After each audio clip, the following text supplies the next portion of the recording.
is Short-Term Rental Management, the show that is all about short-term rental property management with your host, yours truly, Luke Carl.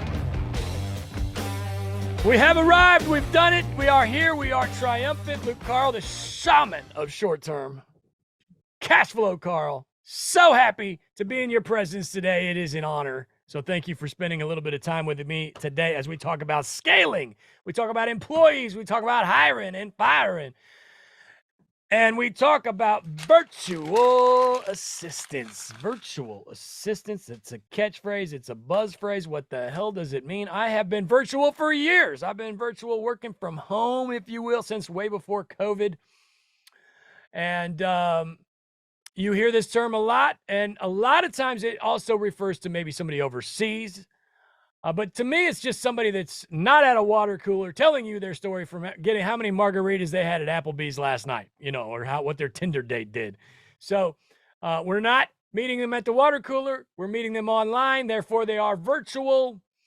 And let's talk about first things first, why are we hiring? We're hiring because we want to grow. We want to scale. We're looking to take this thing to the next level. Let's get to property number 4, 5, 6, short-term rental number 4, 5, 6. These things are $800,000 a piece.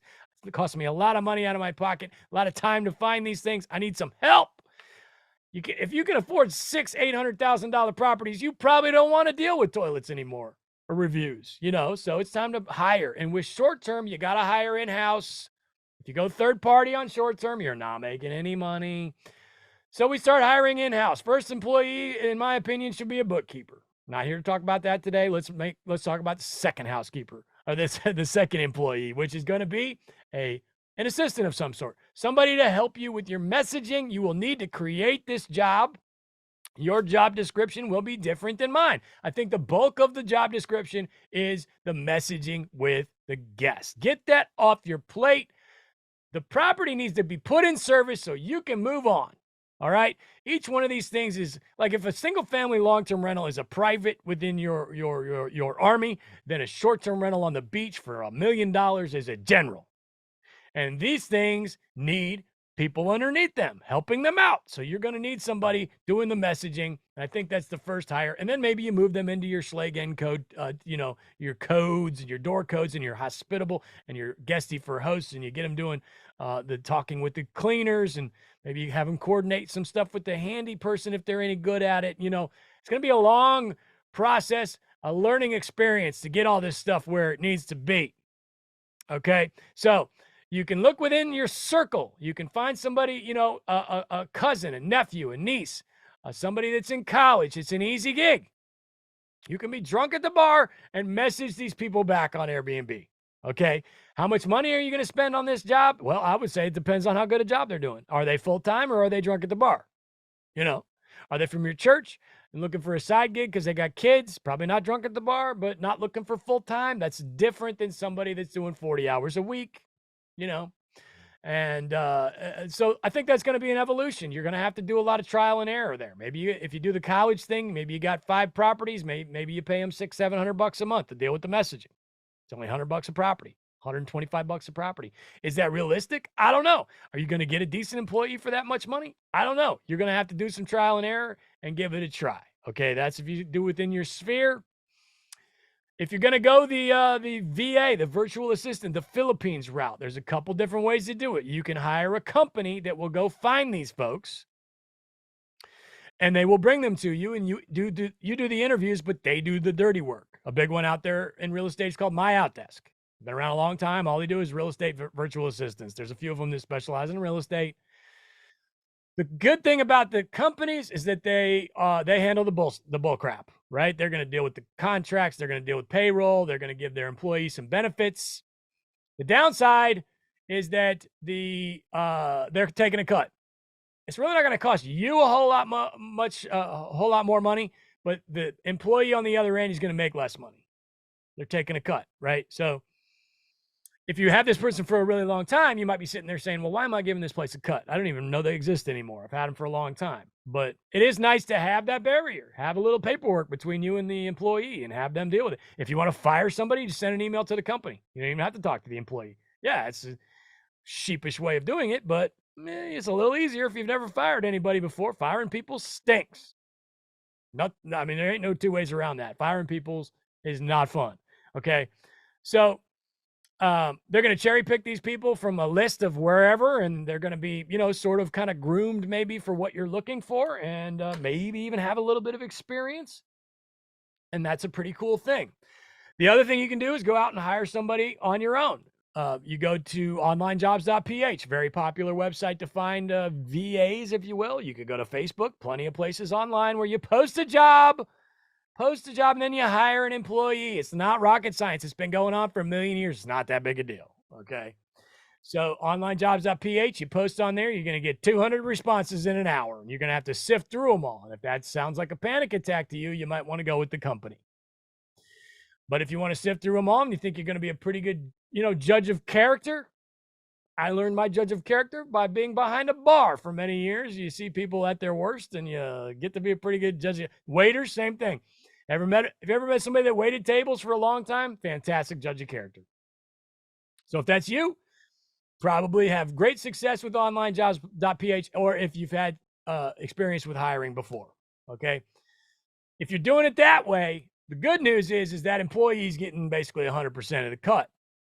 The downside is that there's no middleman. So you're going to need paperwork, documents, talk to your lawyer. You're going to probably want some sort of independent contractor agreement, some sort of hold harmless. And when I say contract, I don't mean like you're hiring a new shortstop for the New York Mets and it's for this period of time and this much money. That's not the contract I'm talking about. The contract, again, without offering any sort of legal advice, I do not even have an undergrad. I am a long-haired tattooed biker. Don't take legal advice from me. But, you're going to want something that says, hey, this legal situation happens, this is what happens. If this situation happens, this is what happens. Just some sort of legal, if I get sued kind of document. Talk to your lawyer about that. And that is the downside of hiring in-house without the third party, is that, there's a little bit of liability there, right? So be careful with that. Now, so once they're in the organization, that's when the hard part starts. If you think hiring them's hard, forget about it. Forget it. The hard part is training them. Did you know there's actually a company that will help you find and purchase your first or next short-term rental? The Short Term Shop is the premier short-term rental acquisition company. They have a team of realtors with tons of experience, and most of them actually own their own properties as well. They are the best in the business and would be happy to help you with your next purchase. You can find them at theshorttermshop.com, brokered by EXP. Theshorttermshop.com. I hired my first VA to handle my messages and basically the bulk of the management, day-to-day management, maybe not necessarily rehabs or furniture or anything like that. But about 4 years ago, I would say, was when I first started doing this, and it was a horrible process. I am not easy to work for. I will say that. I demand perfection at all time, and I can be a bit of a pain in the ass, if you will. So I will give it to them.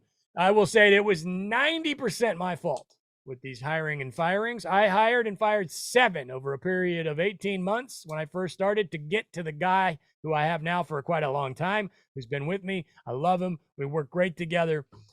But it was a difficult process to get to that point. Okay.